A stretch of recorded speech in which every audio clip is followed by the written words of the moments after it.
नमस्ते. आज आपण मस्त असा कैरीचा साखर आंबा करणार आहे. तर इथे मी अशा 2 कैऱ्या घेतल्या. साखर आंबा म्हणजे मी ह्याच्यात साखर पण टाकणार आहे आणि गूळ पण टाकणार आहे. त्यासाठी मी इथे झाडाच्या अशा 2 कैऱ्या स्वच्छ धुवून घेतल्या. आता ह्याच्यावरची सालं काढून ह्याला किसून घेऊया आपण.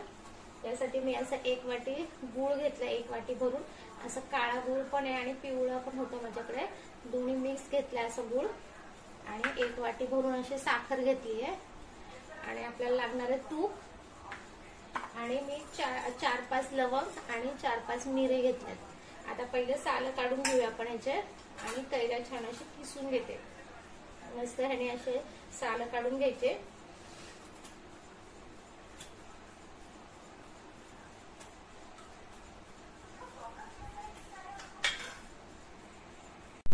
हे बघा 2 कैऱ्या छान अशी किसून घेतल्यात. 1 कैरी अशी बाहेरून तर हिरवी दिसत होती, पण आतून बघा अशी पिकायला लागली, आंबा व्हायला लागलाय त्याचा. अशी थोडीशी पिवळी झाली आहे. 2 कैऱ्या अशा छान किसून घेतल्या. इथे मी कढईमध्येच करणार आहे.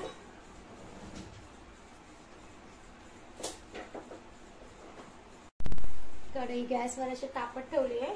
त्याच्यामध्ये मी टाकून घेणार आहे तूप. तूप फ्रीज मध्ये ठेवलं होतं ना, त्याच्यामुळे असं घट्ट झालंय जरा.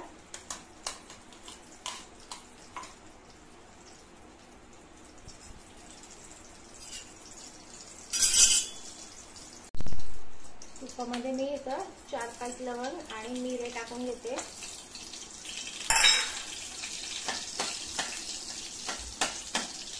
आता लगेच ही कैरी आपण तुपात टाकून छान परतून घ्यायचे.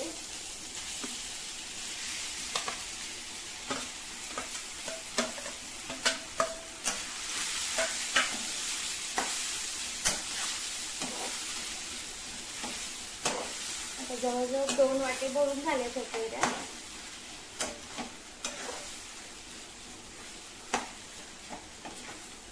छान परतून घ्यायची. बघा मस्त छान असं गूळ वितळलाय. मी तुम्हाला जवळून दाखवते. गूळ पण छान असं वितळलाय. मस्त कैरी पण शिजली आहे त्याच्यामध्ये. जास्ती घट्ट पण करायचं नाही, नंतर तो गूळ आळतो, त्यामुळे छान ते घट्ट होतं नंतर. बघा मी आता एवढंच ठेवणार आहे.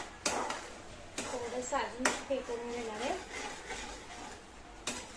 बघा मस्त असं आपल्या इथं साखर आणि मिक्स असं कैरीचा छान असा गुळंबा पण किंवा साखर पण टाकली होतं आपण.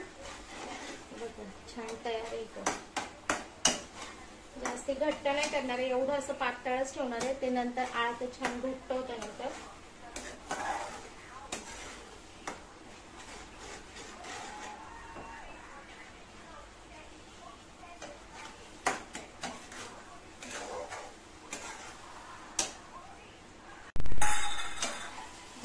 गॅस बंद करते. छान असं आपल्या इथे गुळंबा तयार झालाय बघा. नंतर छान घट्ट होतो तो.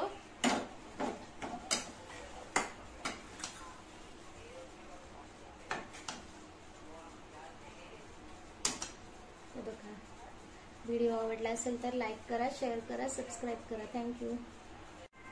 हे बघा मस्त असा घट्ट झालाय. थोडं थंड झाल्यावर आता आपण त्याला चांगल्या डब्यात भरून ठेवायचं आहे.